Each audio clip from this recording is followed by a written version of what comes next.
Esta é a história do dia da Rádio Observador. O que muda este ano nos jogos de futebol.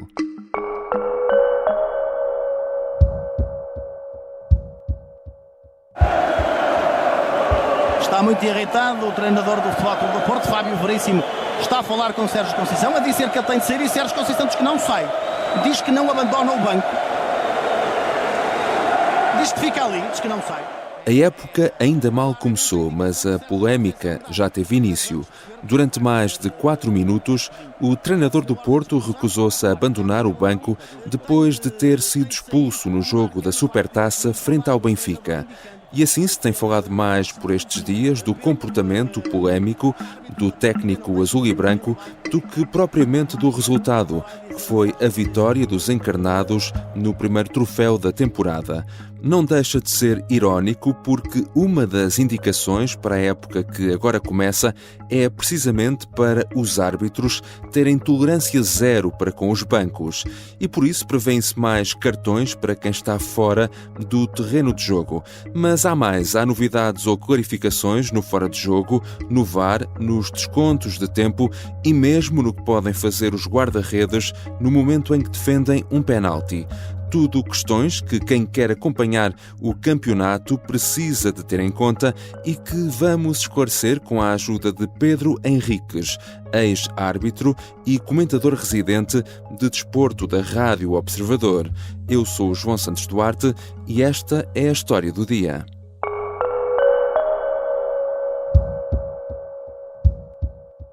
Bem-vindo, Pedro. Muito bom dia. Pedro, vamos começar por algo que tem provocado muita polémica nas épocas recentes, o VAR. Nesta época que agora começa, vamos assistir a mudanças no funcionamento do vídeo-árbitro? Sim, há apenas aqui uma ligeira alteração naquilo que é a composição dos elementos que estão na sala da vídeo-arbitragem. Basicamente, nós no início do vídeo-árbitro em 2017 nós tínhamos o VAR, o seu assistente, o AVAR, e tínhamos depois um elemento da parte técnica que operava as câmaras. Com o crescer da própria vídeo-arbitragem, do espalhar para os diversos campeonatos e competições, e inclusivamente com a questão das diversas importâncias que os jogos começam a ter, finais de Campeonato da Europa, do mundo, etc., começámos a assistir a um crescer do número de elementos que estão na sala de vídeo-arbitragem. E, portanto, o regulamento e a própria legislação e o próprio protocolo vêm a dizer agora que compete ao organizador, seja a FIFA, seja a UEFA, seja uma competição nacional, que consoante o tipo de competição, o tipo de jogo e a importância que esse jogo pode ter, podemos ter, para além do VAR e do AVAR, podemos ter um VAR e 2 AVARs, podemos ter mais de um VAR, podemos ter inclusivamente, que agora é obrigatório, também um elemento que trata a parte técnica das linhas do fora de jogo e, portanto, dentro também dos operadores técnicos pode haver mais do que um, conforme o grau e a relevância e a importância. O importante é a chamada verdade esportiva e, portanto, termos câmaras e repetições e rapidez na forma como se dá a resposta para dentro do campo na ajuda que o árbitro pode solicitar. E, portanto, é isso basicamente que alterou na perspectiva do regulamento permitir que seja alargado o número de técnicos e de elementos na vídeo-arbitragem. Julgo que no Mundial Feminino nós assistimos às comunicações do VAR a serem ouvidas nos estádios. Essa é uma inovação que já vai começar a acontecer também agora ou ainda não? Ainda não. Portugal foi dos primeiros países, a Federação Portuguesa de Futebol, ainda no decorrer deste Mundial, a solicitar à FIFA e, obviamente, primeiro à UEFA e a UEFA também à FIFA, na perspectiva de poder já experimentar em Portugal, nas suas competições, nem que fosse quase em regime experimental, começarmos a fazer isso, uma vez que também fomos pioneiros em 2017, fomos dos 5 países que colocámos o vídeo-árbitro já a funcionar. A FIFA e a UEFA disseram que não. Neste momento tivemos aqui uma primeira inovação, isto já houve em 2 momentos, no final do Campeonato do Mundo de Clubes e depois também no Campeonato do Mundo Sub-20, que não correu muito bem porque os árbitros não perceberam bem aquilo que se pretendia e então iam ao monitor, faz conta que viam que era penalti e cartão amarelo e chegavam ao microfone e diziam para toda a gente: vou assinar penalti e mostrar cartão amarelo. Isso estamos nós todos a ver que ele ia fazer. E o que se pretendia era a justificação. No primeiro jogo do Campeonato do Mundo Feminino, com um penalti até de uma jogadora norueguesa, a árbitra era chinesa e fez a mesma coisa, disse que depois de ver as imagens ia marcar penalti e portanto, isso estávamos nós todos a ver que ia marcar o penalti.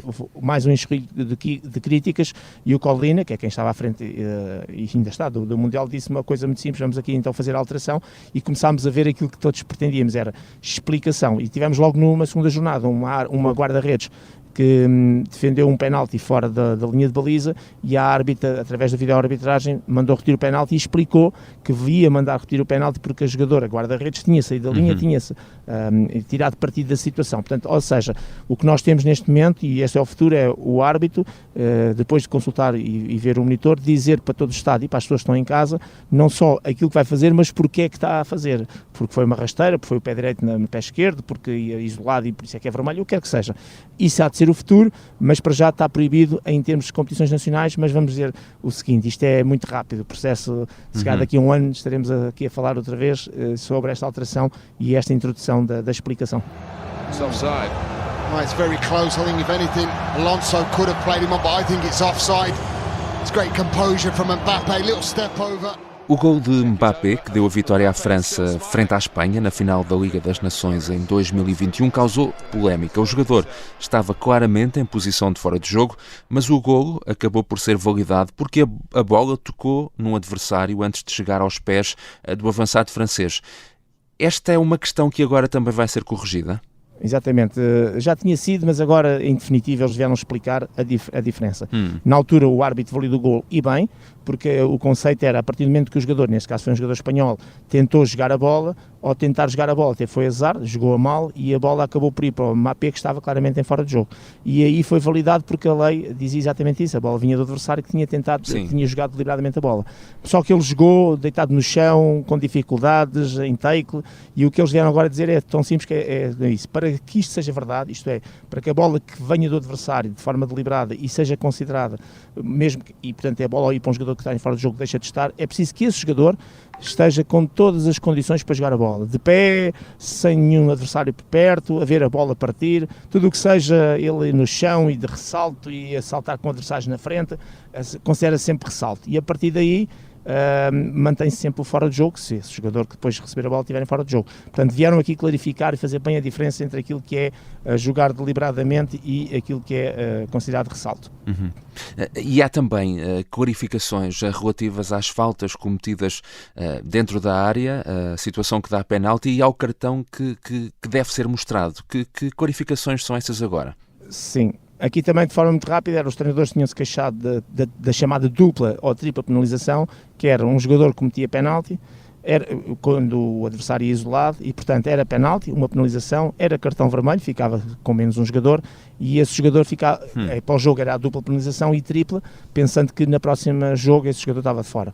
E isso já tinha sido alterado no sentido que sempre que e agora vai reforçar, sempre que um jogador tenta jogar a bola, e se pressupõe esticar uma perna para tentar jogar a bola, tem azar, não consegue e derruba o adversário, é na tentativa de jogar a bola e que o adversário vai isolado, penalti e cartão amarelo. Em todas as outras situações em que ele não tenta jogar a bola e comete penalti, como é o caso da utilização do empurrar, do agarrar, portanto tudo o que é a utilização de braços, penalti e cartão vermelho. Portanto o reforço é, para sempre que é tentativa de jogar a bola, é penalti e o cartão vermelho passa a amarelo.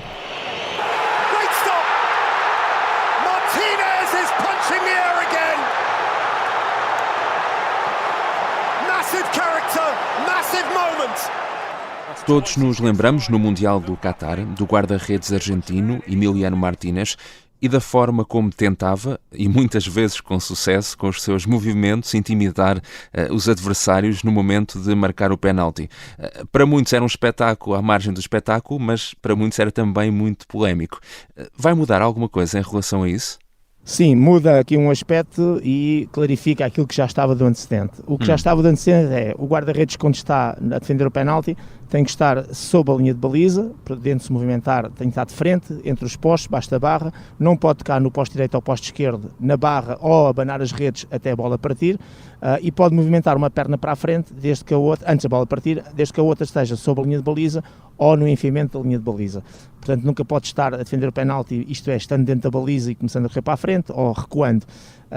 Isto era o que já estava e veio sendo reforçado. Aquilo que foi mesmo a alteração é que tudo que sejam manobras que um guarda-redes utilize para tentar distrair o jogador que vai executar, o árbitro não deve permitir. Basicamente aqueles man games que era o guarda-redes ir com a bola e entregar a bola ao avançado, fazer a aposta já com o avançado, ou então aqueles gestos do Martínez realmente que quase que saltava e dançava ali na baliza de forma muito exuberante. Portanto, isso foi aquilo que agora foi retirado e proibido para manter de alguma maneira aqui uma certa ordem, mas ao contrário que as pessoas possam pensar que os penaltis agora o guarda-redes não pode fazer nada, não é verdade. Há uns anos era pior porque ele em teoria não podia sair da linha de baliza e agora pode movimentar uma das pernas para a frente, mantendo a outra lá, e com isso muitos guarda-redes que estão a defender penaltis de forma legal e aumentou o número até de defesas, curiosamente. Por isso, aquilo que foi inspirado no Martínez é sobretudo aquele tipo de distração que ele provocava, que é considerado um comportamento incorreto, antidesportivo, contra o jogo, e portanto isso foi retirado da possibilidade. Mas digamos que também eram muito poucos os guarda-redes que usavam essa estratégia.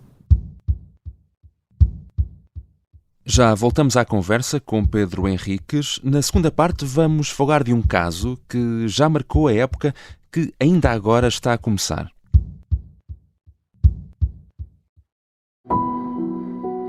Esta é uma história de intrigas, segredos e traições.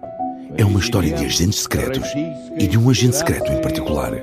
Vladimir Vladimirovich Putin.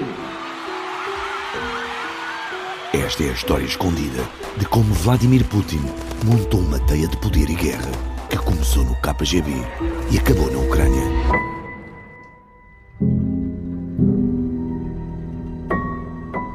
Um espião no Kremlin é uma série para ouvir em 6 episódios que faz parte dos Podcast Plus do Observador. Já pode ouvir todos os episódios no site do Observador, nas plataformas de podcast ou no YouTube. Os Podcast Plus do Observador têm o apoio da Onda Automóveis. Estamos de regresso à conversa com Pedro Henriques. O jogo de abertura da época, em que o Benfica venceu o Porto na Supertaça, ficou desde logo marcado por um caso tão polémico quanto caricato. E agora dirige-se a polícia, dirigem-se agentes da polícia, aparentemente para dizerem a Sérgio Conceição que ele tem de sair do banco. Bom, enfim, não é, digamos assim, um momento mais enriquecedor para o futebol. Ora, o treinador do Porto foi expulso, mas recusou-se a abandonar o banco e por ali ficou Sérgio Conceição mais de 4 minutos, atrasando o retomar dos momentos finais do jogo. Pedro, este ano vai existir mais rigor em relação ao que são os comportamentos no banco de suplentes? As equipas da Primeira Liga e depois da Segunda Liga, que foram chamadas ao Conselho de Arbitragem da Federação Portuguesa de Futebol, portanto da Cidade do Futebol, receberam diretamente do Presidente do Conselho de Arbitragem, entre outras instruções, que era tolerância zero para o comportamento dos bancos. E, portanto, aquilo que até agora era mais ou menos uma situação em que o árbitro tinha ali uma situação de advertência verbal, um primeiro aviso, etc., e só depois é que começava a advertir ou expulsar conforme a gravidade, isso passou para a tolerância zero no sentido, a partir do momento que os comportamentos são incorretos, antidesportivos ou grosseiros, o árbitro começa logo a atuar disciplinarmente, seja com cartão amarelo ou cartão vermelho. Portanto, isto é a indicação no sentido de tentar, de alguma maneira, resolver um problema que, por exemplo, em Portugal tem sido muito complicado, que é vermos sistematicamente os bancos aos saltos, tudo a protestar, e isso dá uma péssima imagem do jogo e da organização e do próprio futebol. No caso concreto do Sérgio Conceição, só acrescentar que é uma situação insólita, obviamente, que está prevista na lei. De resto, tinha acontecido com o Roger Smith na Alemanha, que também se recusou a sair do banco e por vários minutos. A lei é muito clara.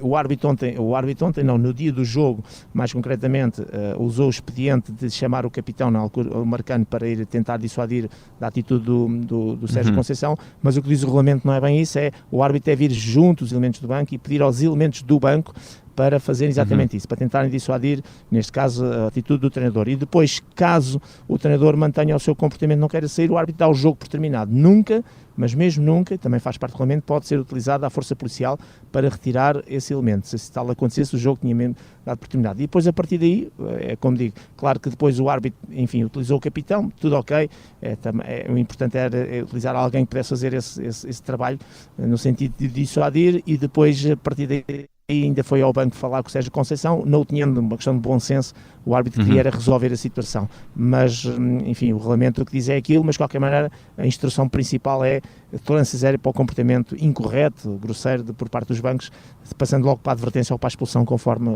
a infração. Falando ainda dos bancos, vamos nas imagens televisivas começar a ver mais jogadores da mesma equipa a aquecerem ao mesmo tempo.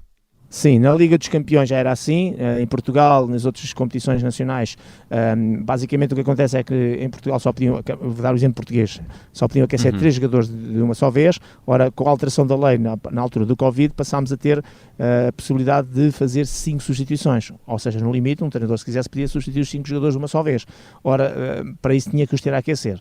E portanto a Liga dos Campeões atalhou o caminho e víamos, por exemplo, o Porto ou o Benfica, ou o próprio Sporting a aquecer na Liga dos Campeões, ter 5 jogadores a aquecer ao mesmo tempo, e depois chegavam às competições nacionais só podiam ter 3 a aquecer.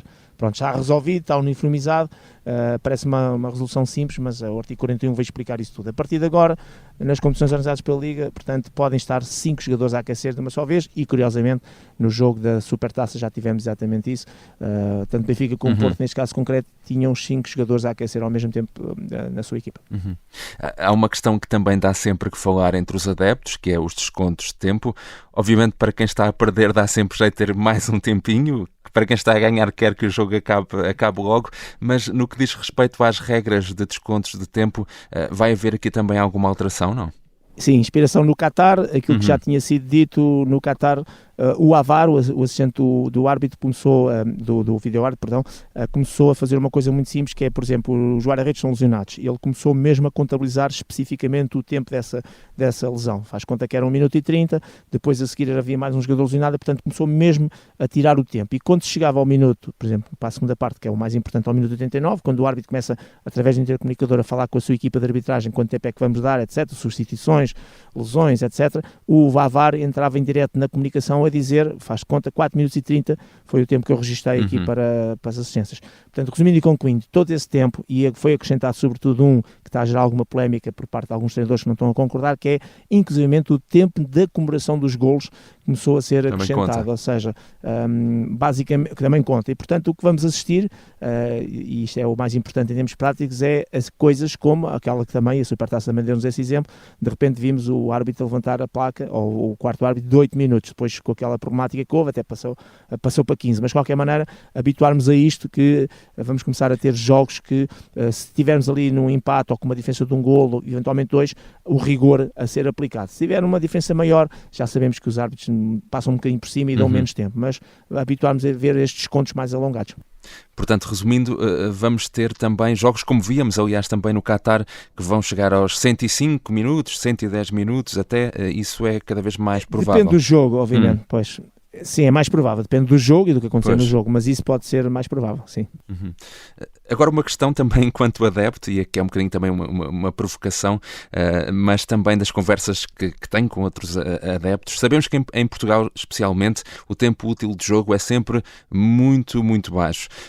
Isto não seria possível fazer um dia como no futsal, contar apenas o tempo útil, mesmo que, por exemplo, cada parte tivesse menos tempo e parar o cronómetro quando não se estivesse realmente a jogar?